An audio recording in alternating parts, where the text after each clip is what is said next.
Hello everyone. Welcome to For Nurses Preparation YouTube channel. I am Neeraj Kumar Kathal. Today is 19 February 2023. Let's begin today's MCQ session for upcoming nursing recruitment exam. Our first question is main symptom of cataract patient is cataract patient में देखा जाने वाला main symptom कौन सा है?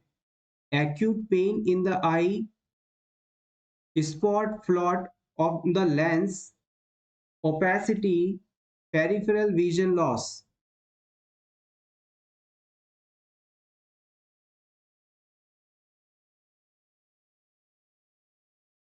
Important question है. The right answer is option C. अगर किसी क्लाइंट में विजन क्लियर नहीं हो, ओपेसिटी ऑफ लेंस हो जाए, तो ये कंडीशन कैटरेक्ट कहलाती है. कैटरेक्ट को आप मोतियाबिंद के नाम से भी जानते हैं या फिर इसे आप वाइट आई के नाम से भी जानते हैं. अडल्ट के अंदर ब्लाइंडनेस का मोस्ट कॉमन कॉज कैटरेक्ट को माना जाता है. यहां पर आप चाहें तो नोट कर सकते हैं most common cause of blindness in adult. ये अडल्ट पर्सन में ब्लाइंडनेस का सबसे बड़ा कॉज माना जाता है.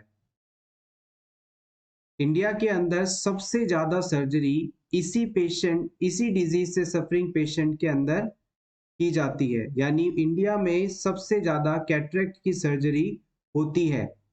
यहाँ पर एक चीज़ को जरूर क्लियर कर लीजिएगा, अगर आपसे एग्जाम में अडल्ट के लिए ब्लाइंडनेस का सबसे बड़ा कारण पूछा जाए तो आप इस कैटरेक्ट को बताएंगे, और अगर चिल्ड्रन के अंदर पूछ लिया जाए तो आप विटामिन ए की डेफिशिएंसी को बताएंगे.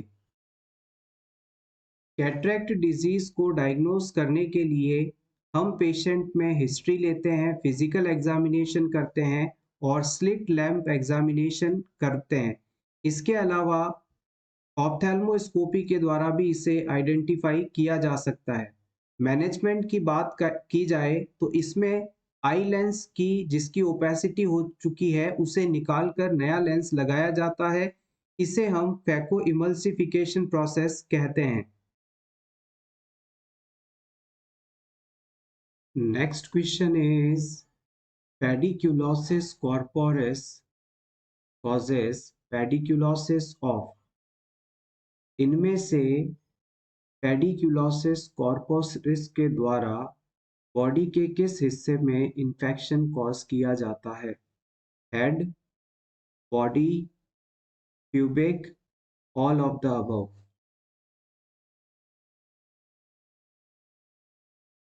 The right answer is option B, body. Pediculosis corporis के द्वारा बॉडी में इन्फेक्टेशन किया जाता है. आइए पेडिक्यूलोसिस के बारे में कुछ इंपॉर्टेंट पॉइंट्स को डिस्कस कर लें.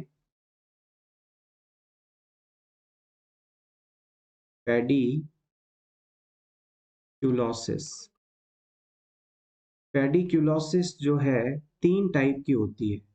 सबसे पहला जो टाइप है उसे पेडिक्यूलोसिस कैपिटिस के नाम से जानते हैं. पेडिक्यूलोसिस कैपिटिस कैपिटिस.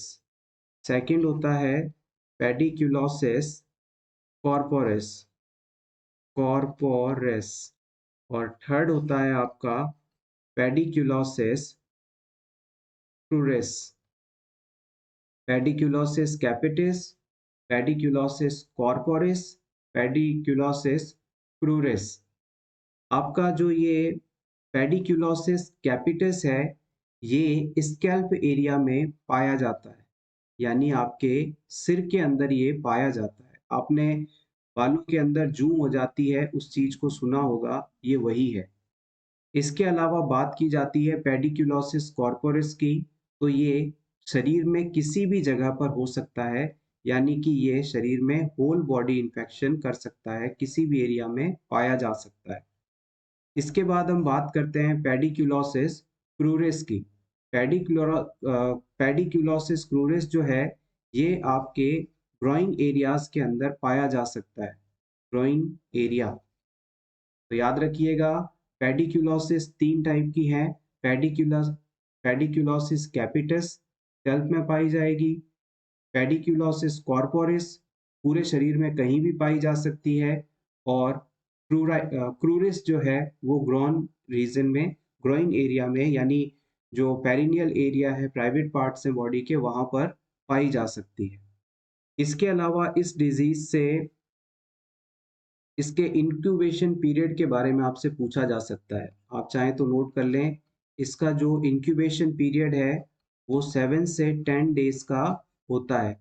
7 से 10 दिन का इसका इंक्यूबेशन पीरियड होता है। Next question, RCH program was launched in, किस वर्ष RCH प्रोग्राम लॉन्च किया गया था? 1993 में, 97 में, 92 में, या 1988 से 99 के बीच?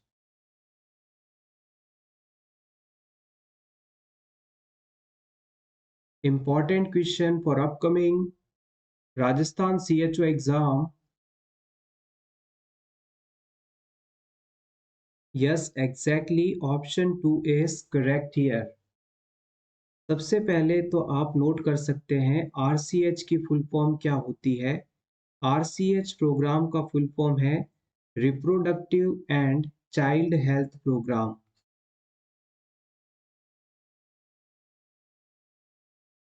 Reproductive and child health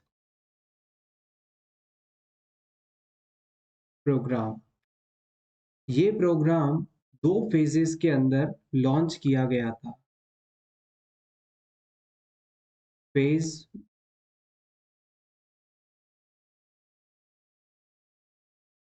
phase 1 and phase 2, phase second कह सकते हैं आप इसे। इनकी डेट आप चाहें तो नोट कर सकते हैं। पूरी कंट्री के अंदर 15 अक्टूबर 1997, 15 अक्टूबर 1997 को RCH प्रोग्राम का फेज 1 लॉन्च किया गया था। और सेकंड फेज जो था इस प्रोग्राम का वो 1 अप्रैल 2005 को लॉन्च किया गया था। RCH प्रोग्राम भारत में सबसे पहली बार 15 अक्टूबर 1997 को लॉन्च किया गया था और इसी का ही फेज 2 1 अप्रैल 2005 को लॉन्च किया गया था। Next question, inner most layer of wall of eye, हमारे आई के अंदर सबसे अंदर वाली लेयर कौन सी है, उसका नाम बताना है आपको। Yes, it is called retina. आंख में सबसे अंदर वाली लेयर रेटिना कहलाती है। इसे आप आंखों का पर्दा भी कह सकते हैं। इसी के ऊपर इमेजेस बनती हैं। Structure which divides anterior segment of eye into anterior and posterior chamber, eye में पाई जाने वाली उस स्ट्रक्चर का नाम बताएं जो कि आंख के एंटीरियर सेगमेंट को एंटीरियर और पोस्टीरियर चैम्बर में डिवाइड करती हो। Yes, it is iris. हमारी आइस के अंदर जो कलर्ड पार्ट होता है उसे हम आइरिस के नाम से जानते हैं। ये लोगों में ब्लैक, ब्राउन, ब्लू अलग अलग हो सकता है। Small area of retina where the optic nerve leaves the eye, eye के अंदर वो स्मॉल एरिया जहां से ऑप्टिक नर्व बाहर निकलती है क्या कहलाता है? Yes, it is called blind spot. यहाँ पर जो विजन के लिए रिस्पॉन्सिबल सेल्स होती हैं वो नहीं पाई जाती, इसलिए यहाँ पर कोई भी इमेज नहीं बनती। इसी वजह से इसे ब्लाइंड स्पॉट भी कहा जाता है। Most abundant hormone synthesized by anterior pituitary gland, हमारी एंटीरियर पिट्यूटरी ग्लैंड के द्वारा सबसे ज्यादा बनाया जाने वाला hormone, yes it is growth hormone. हमारे शरीर की ग्रोथ के लिए ग्रोथ हार्मोन इसेंशियल है। Other name of growth hormone releasing inhibiting hormone, growth hormone release को इनहिबिट करने वाले हार्मोन का नाम है somatostatin. Process of milk production, milk के निर्माण की प्रक्रिया क्या कहलाती है? Yes it is lactation. Process of child birth in one word, yes it is called parturition. Child birth का जो प्रोसेस है उसे पार्चुरेशन के नाम से जाना जाता है।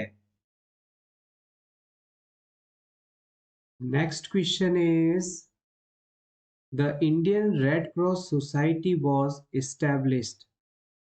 इंडियन रेड क्रॉस सोसाइटी किस ईयर में स्टैब्लिश की गई थी?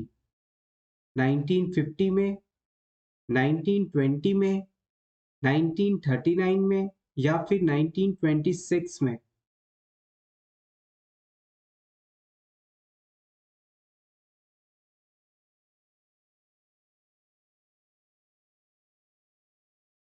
The right answer is option B 1920 के अंदर।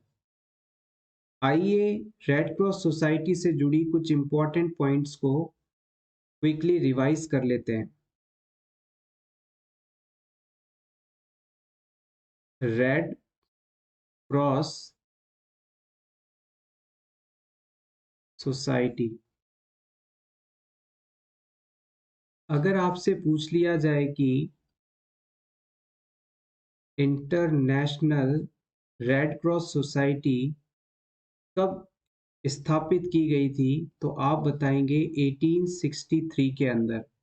और इसके फाउंडर कौन थे तो बताएंगे हेनरी ड्यूरेंट।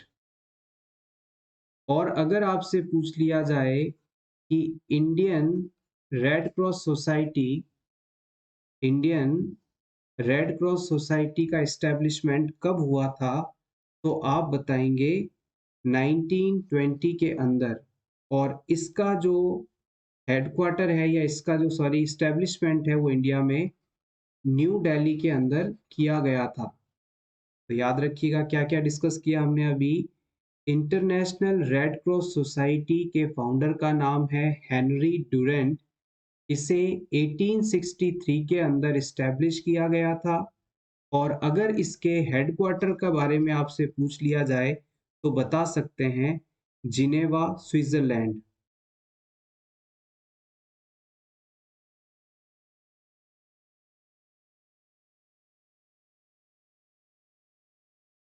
जिनेवा स्विट्जरलैंड में इसका हेडक्वार्टर है। और इंडियन रेड क्रॉस सोसाइटी 1920 के अंदर इस्टेब्लिश की गई थी जो कि नई दिल्ली में स्थित है। इंटरनेशनल रेड क्रॉस सोसाइटी ने 7 फंडामेंटल प्रिंसिपल्स दिए थे जिस पर यह सोसाइटी काम करती है। सबसे पहला है ह्यूमैनिटी, फिर आता है impartiality, neutrality, independence, voluntary service, unity, universality. एक बार फिर से देखते हैं। रेड क्रॉस सोसाइटी के 7 फंडामेंटल प्रिंसिपल्स हैं humanity, impartiality, neutrality, independence, voluntary service, unity, universality. Next question is retinol is also known as. Retinol को हम और किस नाम से जानते हैं? Vitamin B, vitamin D, vitamin A, vitamin E.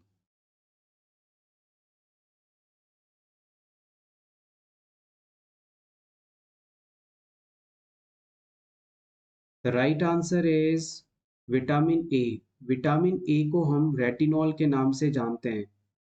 Total 4 प्रकार के फैट सॉल्युबल विटामिन होते हैं। Vitamin A, retinol, vitamin D, cal calcitriol, vitamin E, tocopherol, और विटामिन के फाइलोक्विनोन, ये सभी इम्पॉर्टेंट हैं। अगर आपसे पूछ लिया जाए कि normal dose of vitamin A कितनी होती है, तो आप बता सकते हैं 20 to 60 माइक्रोग्राम पर DL. 20 to 60 microgram per dl is the normal dose of vitamin A. Vitamin ए की अगर हमारी बॉडी में कमी हो जाती है तो इससे कुछ इम्पॉर्टेंट डिजीज कंडीशंस हो सकती हैं जो कि फ्रीक्वेंटली एग्जाम में पूछी जाती है। जैसे कि सबसे पहला है नाइट ब्लाइंडनेस, इसे आप नाइस्टेलोपिया के नाम से भी जानते हैं। इसमें पर्सन को रात के अंदर या कम लाइट वाली जगह पर दिखाई नहीं देता और ये first symptom of vitamin A deficiency के नाम से भी जाना जाता है।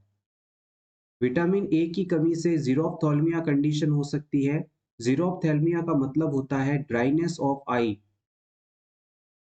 कंजक्टिवल जीरोसिस भी इससे हो सकता है। इसमें हमारी आईज की जो कंजक्टिवा वाला पार्ट है वो ड्राई, थिक, रिंकल्ड और पिगमेंटेड हो जाता है। व्हाइट डॉट स्पॉट्स भी विटामिन ए की कमी से देखने को मिलते हैं। इसमें आंखों के अंदर triangular shape, yellowish brownish colour के स्पॉट्स देखने को मिलते हैं। कॉर्नियल जीरोसिस, कॉर्निया में ड्राइनेस का होना, ओपेक सब्सटेंस का दिखाई देना कॉर्नियल जीरोसिस है और ये अगर ट्रीट नहीं की जाए तो पर्सन कंप्लीटली ब्लाइंड हो सकता है। किरेटोमलेशिया, कॉर्निया का सॉफ्ट हो जाना और उससे पर्सन के विजन में प्रॉब्लम आना किरेटोमलेशिया कंडीशन कहलाती है। तो हमने यहाँ पर इंपॉर्टेंट कंडीशंस को देखा, night blindness, xerophthalmia, conjunctival xerosis, white dot spots, corneal xerosis, keratomalacia, ये सभी विटामिन ए की कमी के कारण होते हैं। नेक्स्ट हम बात करेंगे स्टरलाइजेशन के ऑटोक्लेव मेथड के द्वारा। ये एक मॉइस्ट हीट टाइप का स्टरलाइजेशन है।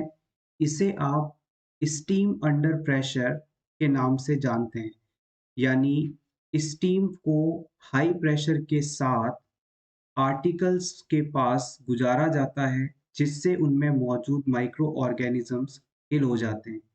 ऑटोक्लेव को हम बेस्ट और मोस्ट कॉमन टाइप का मेथड मानते हैं। बेस्ट इसलिए इसलिए इसलिए इसे कहा जाता है क्योंकि माइक्रो ऑर्गेनिज्म चाहे वेजिटेटिव फॉर्म में हो या स्पोर फॉर्म में हो, ये दोनों को ही डिस्ट्रॉय कर देता है, इसलिए इसे हम बेस्ट मेथड मानते हैं। ऑटोक्लेव से इसके टेम्परेचर, प्रेशर और टाइम ड्यूरेशन के क्वेश्चन को अक्सर पूछा जाता है। तो याद रखिएगा, ऑटोक्लेव से स्टरलाइजेशन करते समय 121 degree centigrade temperature, 15 LBS pressure यानी 15 पाउंड प्रेशर और 15 मिनट्स के लिए रखा जाता है। इसके द्वारा हम ग्लव्स और अदर इंस्ट्रूमेंट्स को जो कि हीट में खराब नहीं होते उन सभी को स्टरलाइज कर सकते हैं। Next question is tablet of IFA means iron folic acid should be started in। किसी भी प्रेग्नेंट वुमेन को आयरन फॉलिक एसिड की टैबलेट्स कब से देनी शुरू कर देनी चाहिए? 14 to 16 weeks of gestation, 10 to 12 weeks, 1 to 2 weeks, 13 to 15 weeks। किस प्रेगनेंसी पीरियड से वुमेन को आयरन फॉलिक एसिड टैबलेट्स लेना शुरू कर देना चाहिए? The right answer is option 1। आइए इसके बारे में कुछ इंपॉर्टेंट पॉइंट्स जान लें। किसी भी प्रेगनेंसी में होने वाले आयरन डेफिशिएंसी एनीमिया से प्रिवेंशन हेतु आयरन फॉलिक एसिड टैबलेट्स दी जाती हैं। अगर किसी वुमेन में हीमोग्लोबिन का लेवल 11 से ज़्यादा है तो उसे प्रोफाइलैक्टिकली आईएफए टैबलेट्स दी जाती हैं, यानी कि इस वजह से ये ट्रीटमेंट दी जाती है कि उसमें कहीं आगे भविष्य में प्रेगनेंसी के दौरान एनीमिया ना हो जाए। अगर प्रोफाइलेक्टिकली आप दे रहे हैं तो इसे फर्स्ट ट्राइमेस्टर के बाद यानी 12 सप्ताह के बाद में शुरू करना होता है और हर दिन एक टैबलेट देनी होती है। अगर किसी वुमेन में एनीमिया कंडीशन मौजूद है यानी हीमोग्लोबिन का लेवल 11 से कम है तो इस सिचुएशन में उसे हर दिन 2 टैबलेट्स दी जाती हैं 100 दिनों तक के लिए। Next question is figure of 8 bandage is used for dressing of. Figure of 8 bandage के इस्तेमाल से आप किस एरिया में ड्रेसिंग करते हैं?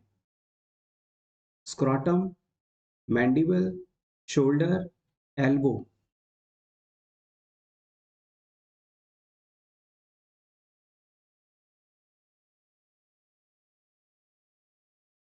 The right answer is option D, elbow and नी। यहाँ पर गौर करिएगा, जैसे कि मान लीजिए ये आपके पेशेंट का पैर है और उसे उसके घुटने में चोट लगी है, तो इस एरिया में जब आप बैंडेज लगाएंगे तो इसे 8 के शेप में लगाएंगे ताकि घुटने के अंदर मूवमेंट होती रहे, नी जॉइंट में फ्लेक्शन एक्सटेंशन होता रहे। तो इस तरह से बैंडेज को अप्लाई करना फिगर ऑफ 8 बैंडेज के रूप में जानी जाती है। इसी प्रकार से मान लीजिए ये आपका पेशेंट का आर्म है और इसके अंदर किसी प्रकार की चोट लगी है, तो यहाँ पर भी आप इसी डायरेक्शन के अंदर बैंडेज अप्लाई करेंगे ताकि उसकी जो एल्बो है, कोहनी है, उसके अंदर मूवमेंट हो सके, फ्लेक्शन एक्सटेंशन हो सके। तो ये फिगर ऑफ 8 बैंडेज कहलाती है। Next question, which of the following is used for passive immunization? इनमें से पैसिव इम्यूनाइजेशन के लिए आप किसका इस्तेमाल कर सकते हैं? Human Sira, animal Sira, killed vaccine, toxoid, live attenuated vaccine.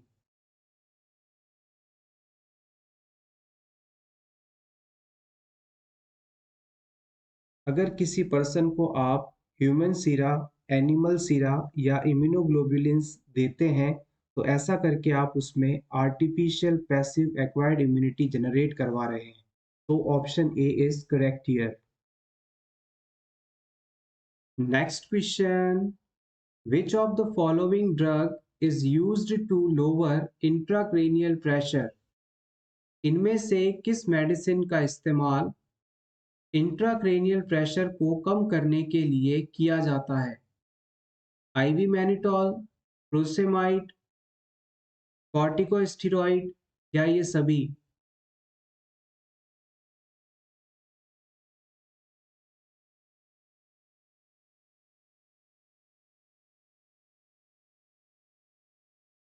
The right answer is option A.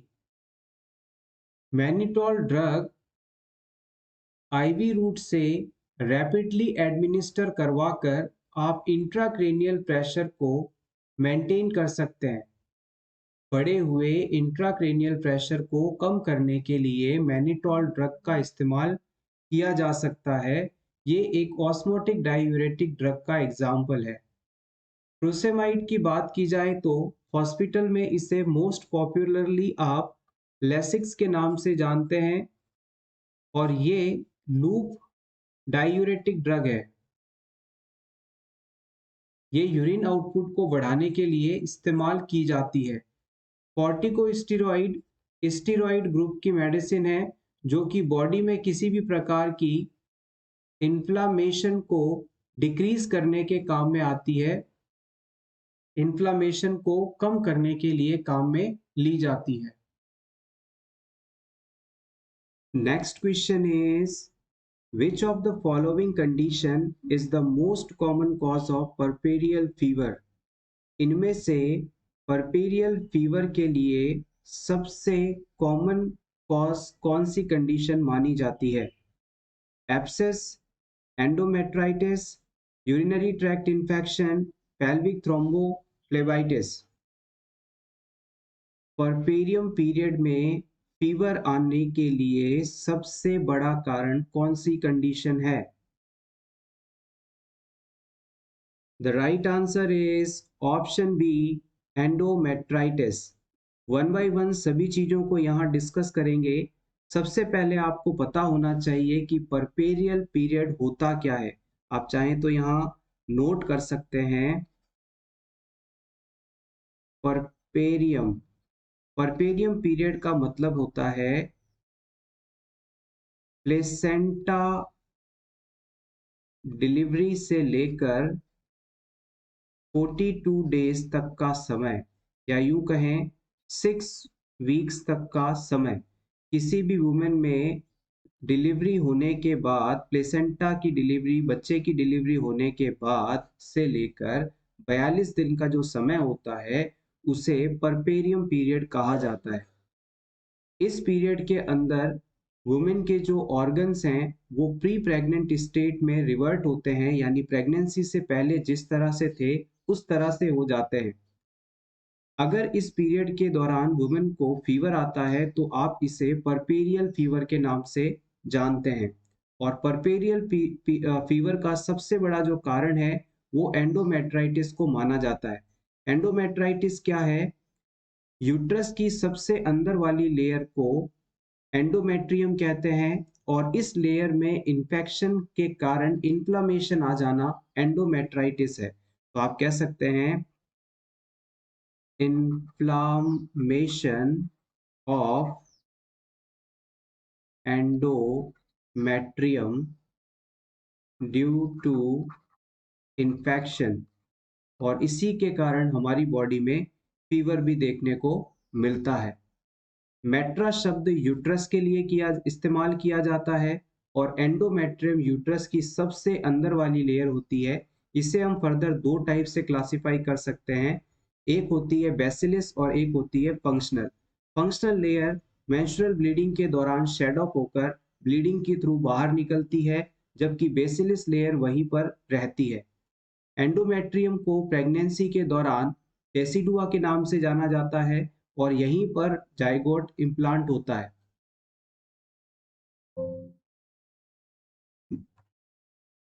Next question is, nurse found a patient collapsed during ward round, which is essential nursing intervention। आप as a nurse duty पर थे, और round के दौरान आप देखते हैं कि एक पेशेंट वार्ड में नीचे गिरा हुआ है, कोलैप्स्ड है, बेहोश है। तो इस सिचुएशन में सबसे पहले आप क्या करेंगे? Start oxygen, check pulse, start CPR, या फिर नोटिफाई फिजिशियन।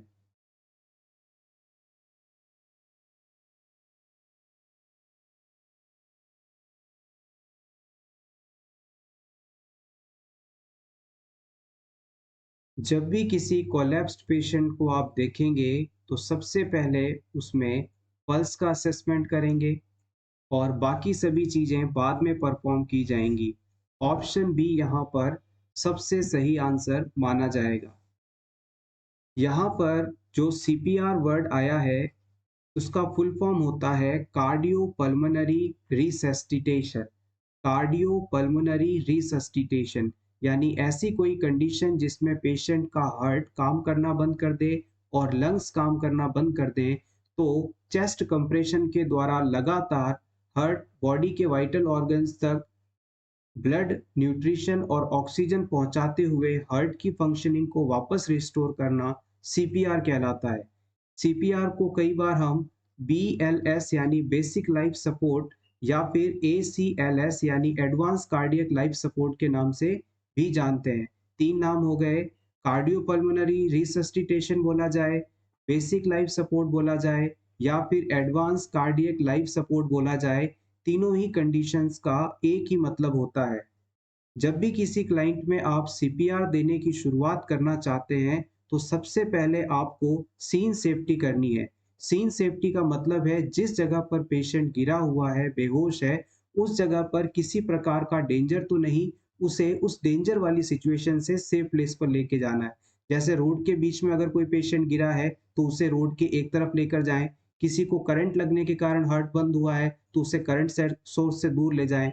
बर्न के कारण बेहोश हुआ है तो उसे वहां से बर्न वाली साइड से दूर लेकर जाएं। इस तरह से हमें सबसे पहले सेफ प्लेस पर पर्सन को लेकर जाना है। इससे पेशेंट भी सेफ रहेगा और हम भी सेफ रहेंगे। सेकंड, पर्सन के शोल्डर्स के ऊपर टैपिंग करते हुए उसे आवाज लगानी है, जागिए, आप कौन हैं, आप कैसे हैं। अगर पेशेंट इस चीज पर रेस्पॉन्ड कर दे तब तो ठीक है। अगर मान लीजिए पेशेंट कुछ नहीं बोलता, बेहोश है, तो आप तुरंत किसी और पर्सन को हेल्प के लिए बुलाएंगे और फिर इस पेशेंट की पल्स को 10 सेकंड तक असेस करेंगे, इससे ज़्यादा नहीं। मोस्टली अडल्ट पेशेंट्स के अंदर हम कैरोटिड पल्स का असेसमेंट करते हैं और अगर पल्स हमें 10 सेकंड के अंदर नहीं मिलती तो हम बिना देर किए तुरंत कार्डिक कंप्रेशन शुरू करेंगे, यानी सीपीआर शुरू करेंगे।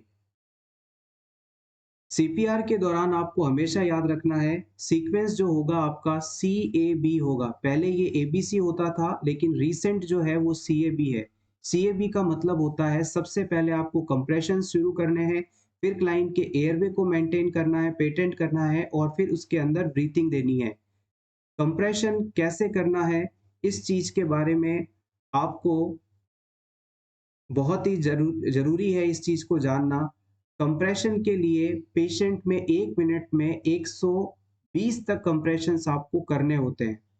सबसे पहले आपने पेशेंट की पल्स का असेसमेंट किया। पल्स असेसमेंट के लिए हमने अडल्ट में कैरोटिड साइट बताई और अगर कोई 8 साल से कम उम्र का बच्चा है तो आप उसमें फिमोरल आर्टरी से पल्स का असेसमेंट करेंगे और अगर कोई इन्फेंट है तो उसमें आप ब्रेकियल आर्टरी से इसका असेसमेंट कर सकते हैं।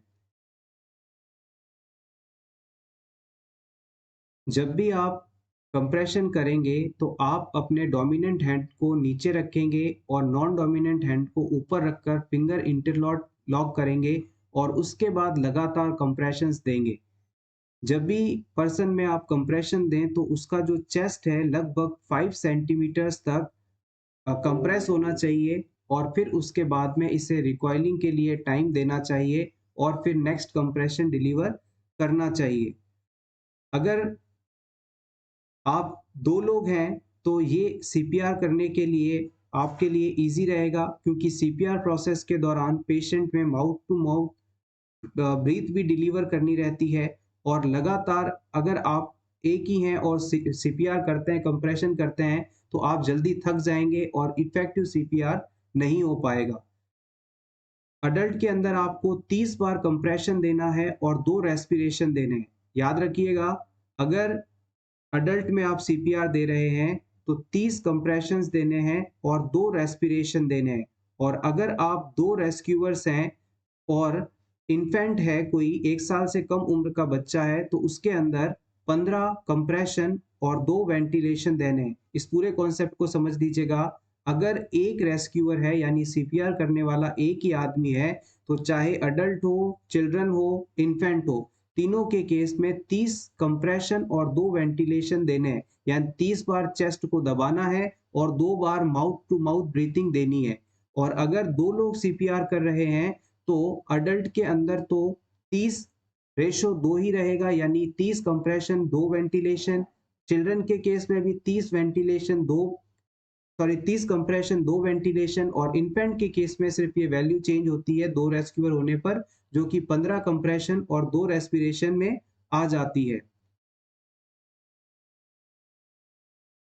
सीपीआर बहुत ही बेसिक प्रोसेस है जिसे हर किसी को सीखना चाहिए और इफेक्टिव सीपीआर करके आप किसी भी पर्सन की लाइफ को सेव कर सकते हैं। Next question is, the nurse is caring for an elderly client who has congestive heart failure and taking digoxin. The client should be monitored for which of the following signs of toxicity? किसी patient में heart failure की condition है और उसे treatment के लिए digoxin drug दी जा रही है। इस डिगॉक्सिन ड्रग की टॉक्सिसिटी होने पर कौन से साइंस देखने को मिलेंगे? Disorientation, weight gain, constipation, dyspnoea.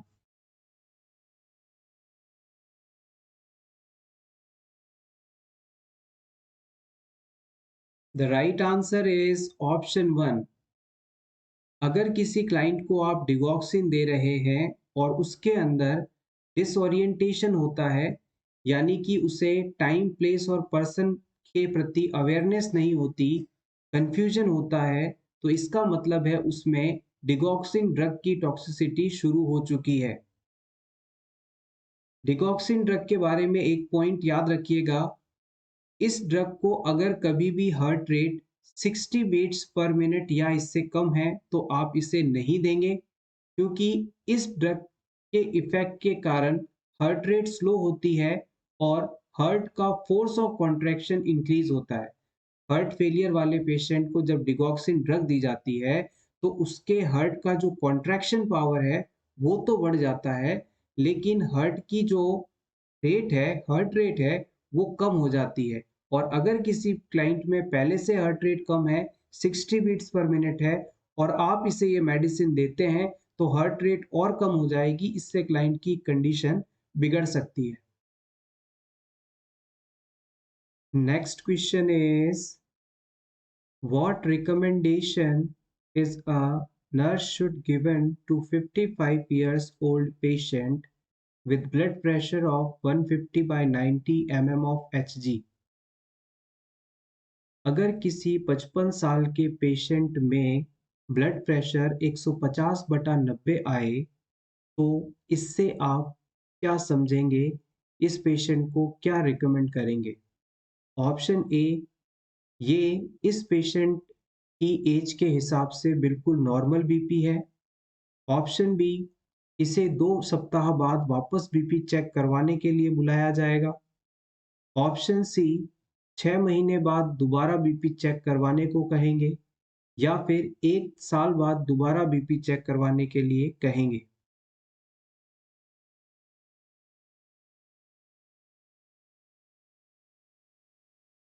The right answer is option B. अगर किसी पर्सन में एक बार ब्लड प्रेशर लेने पर रीडिंग 140/90 से ज़्यादा आती है तो आप उसे हाइपरटेंशन का पेशेंट डिक्लेयर नहीं कर सकते। कई बार एक्सरसाइज करने या फिर इमोशन के हाई होने पर, स्ट्रेस आदि के कारण भी ब्लड प्रेशर बढ़ा हुआ मिल सकता है। आप इस पेशेंट को दोबारा से थोड़ी देर बैठने के लिए कहेंगे, नॉर्मल होने के लिए कहेंगे, दोबारा बीपी चेक करेंगे, और अगर फिर भी बीपी हाई आता है तो उसके बाद 2 सप्ताह बाद वापस बुलाकर बीपी चेक करवाएंगे। और अगर अलग-अलग 3 समय पर ली गई रीडिंग्स अगर ज़्यादा आती हैं, तब आप उसे हाइपरटेंशन का पेशेंट डिक्लेयर कर सकते हैं।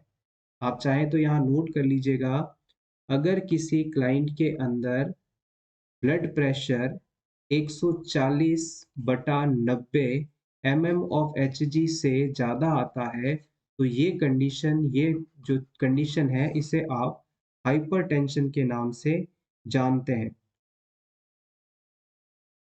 एक कंडीशन होती है hypertensive emergency.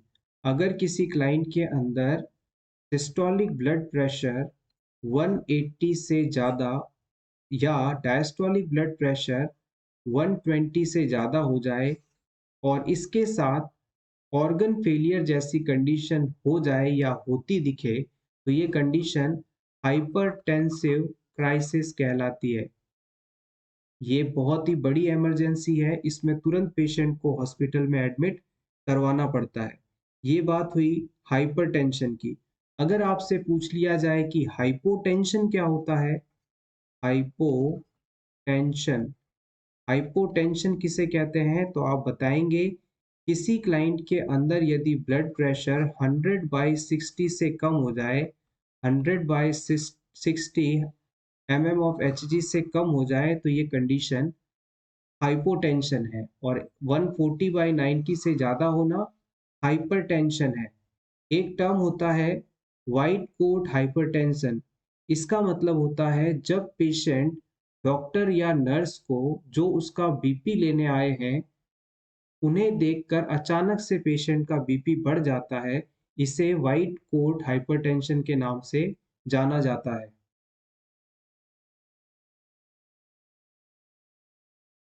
Next question is, symptoms of Staphylococcus aureus poisoning occur within how many hours of food ingestion. अगर किसी पर्सन ने किसी फूड आइटम या ड्रिंकिंग वाटर में स्टेफाइलोकोकस ऑरियस बैक्टीरिया इनटेक कर लिया तो इससे हुई पॉइजनिंग के सिम्टम्स कितनी देर में आ जाते हैं? 6 से 8 घंटे में, 2 से 4 घंटे में, 5 से 12 घंटे में या 12 से 36 घंटे में। अगर आपने कोई कंटेमिनेटेड फूड इनटेक किया जिसमें स्टेफाइलोकोकस ऑरियस बैक्टीरिया था, ये बैक्टीरिया आपके स्टमक में जाकर टॉक्सिन्स प्रोड्यूस करेगा और इस टॉक्सिन्स के कारण आप में फूड पॉइजनिंग डेवलप हो जाएगी और फूड पॉइजनिंग के जो सिम्टम्स हैं आपके अंदर 30 मिनट से लेकर 8 घंटे की ड्यूरेशन में देखने को मिलेंगे। 30 मिनट से लेकर 8 आवर्स तक इसके सिम्टम्स जो हैं डेवलप हो जाते हैं। Option B is correct here. Thank you so much everyone for watching this complete video. अगर आपको आज की ये क्लास अच्छी लगी हो तो प्लीज इसे लाइक कर दीजिएगा और इसी तरह के रेगुलर वीडियोस देखने के लिए for nurses preparation YouTube channel को जरूर सब्सक्राइब करें।